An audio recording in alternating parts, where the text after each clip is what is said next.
Bonjour, j'espère que vous allez bien. Aujourd'hui, je partage avec vous un souvenir de mon enfance qui se rattache à ma grand-mère, à travers la réalisation de violettes au sucre.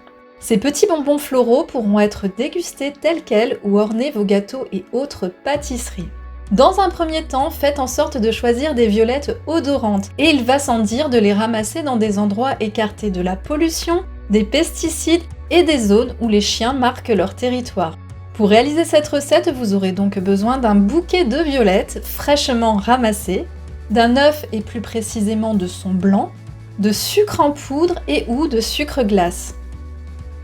Rincez rapidement à l'eau claire vos fleurs et déposez-les sur un torchon ou un papier absorbant afin de les laisser sécher.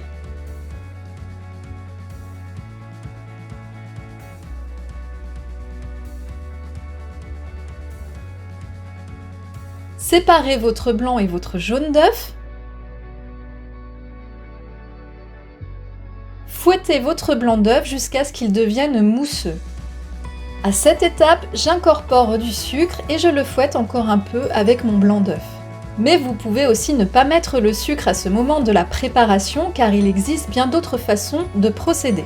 D'ailleurs, vous pouvez, si vous le désirez, rajouter un colorant alimentaire ou du sirop de violette pour renforcer à la fois la couleur et le goût à cette étape. Maintenant, j'étale ma préparation sur une assiette et je viens y jeter mes fleurs. À l'aide d'un pinceau, j'imprègne mes violettes de blanc d'œuf.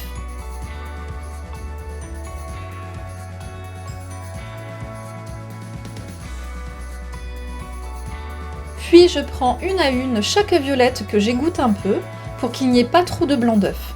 Ensuite, je les passe dans le sucre glace en veillant à ce que les pétales soient le plus ouverts possible afin de recevoir davantage de sucre mais aussi en vue de conserver leur jolie forme de fleurs. Ici, vous pouvez choisir du sucre glace ou du sucre en poudre, voire même les deux selon le degré de finesse que vous souhaitez obtenir. À présent, posez vos fleurs sur une grille et laissez-les sécher à l'air libre ou, comme moi, passez-les au déshydrateur en suivant les températures recommandées par le fabricant de l'appareil dont vous disposez. Lorsque le blanc d'œuf et le sucre forment une coque dure, la violette est prête à être consommée. Ne s'agissant pas de bonbons industriels, consommez-les assez rapidement ou remplacez le blanc d'œuf par de la gomme arabique si vous envisagez une conservation de plusieurs mois. Les proportions sont alors les suivantes. Placez-les dans des bocaux ou dans des boîtes hermétiques à l'abri de la lumière en veillant à ne surtout pas les tasser. Alors connaissiez-vous cette recette ? Dites-moi ce que vous en avez pensé en commentaire et si vous allez l'essayer. Et en attendant de nous retrouver pour d'autres vidéos, merci à tous ceux qui se sont abonnés à ma chaîne, merci à ceux qui le feront pour récompenser mon travail. En vous souhaitant une bien belle journée, je vous dis à bientôt!